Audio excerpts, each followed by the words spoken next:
Hi friends, வெண்டைக்காய் பொரியல் எப்படி செய்கிறதுன்னு பார்க்கலாமா? வாங்க பார்க்கலாம். அதுக்கு ஒரு கடாயை எடுத்து அடுப்பில் வச்சுக்கலாம். கடாயில் ஆயில் எதுவுமே சேர்க்காமல் வெறும் வெண்டைக்காய் மட்டும் சேர்த்து ஒரு 5லேருந்து ஒரு 10 நிமிஷம் வதக்கி எடுத்துக்குவோம்.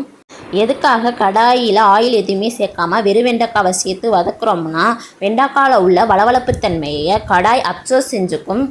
ஈயச்சட்டி அல்லது மண் சட்டி மட்டும் சேர்த்து வதக்குங்க. அது மட்டும்தான் வளவளப்பு தன்மையை அப்சர்வ் செய்யும். 5லேருந்து ஒரு 10 நிமிஷம் வதக்கி எடுத்துக்குவோம்.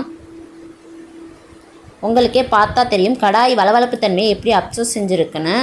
இப்போ வெண்டைக்காவை வேறு பாத்திரத்தில் மாற்றிட்டு கடாயை கழுவி எடுத்து வச்சுக்குவோம். கடாயை அடுப்பில் வச்சு கடாய் காஞ்சதும் தேவையான அளவு ஆயில் சேர்த்துக்குவோம். ஆயில் காஞ்சி வந்தோடனே 1 டேபிள் ஸ்பூன் கடுகு சேர்த்துக்குவோம். கடுகு வெடித்து பொரிஞ்சு வந்தோடனே தேவையான அளவு கருவேப்பிலை சேர்த்துக்குவோம். கருவேப்பிலை பொரிஞ்சு வந்தோடனே ஒரு பெரிய வெங்காயத்தை எடுத்து நீளமாக அரிஞ்சு சேர்த்துக்கலாம். வெங்காயம் பொன்னிறம் வர அளவுக்கு நம்ம வதக்கி எடுத்துக்குவோம். வெங்காயம் வதங்கி வந்தோடனே ஒரு பெரிய பழுத்த தக்காளியாக எடுத்து நீளமாக அரிஞ்சு சேர்த்துக்குவோம். வெங்காயம் தக்காளி கரைஞ்சி வர அளவுக்கு வதக்கி எடுத்துக்குவோம். தக்காளி வதங்கினோடனே நம்ம முதல்ல வதக்கி வச்ச வெண்டைக்காவை அதில் சேர்த்துக்கலாம். சேர்த்து ஒரு 5லேருந்து ஒரு 10 நிமிஷம் வதக்கி எடுத்துக்குவோம்.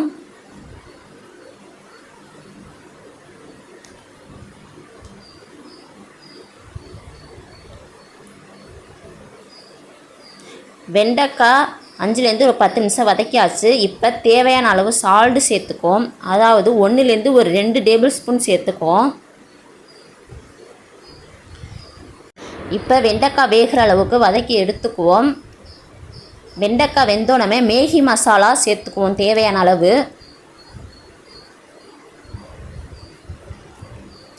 தேவையான அளவு மேகி மசாலா சேர்த்தோடனே அந்த மசாலா பச்சை வாசனை போகிற அளவுக்கு வதக்கி எடுத்துக்குவோம்.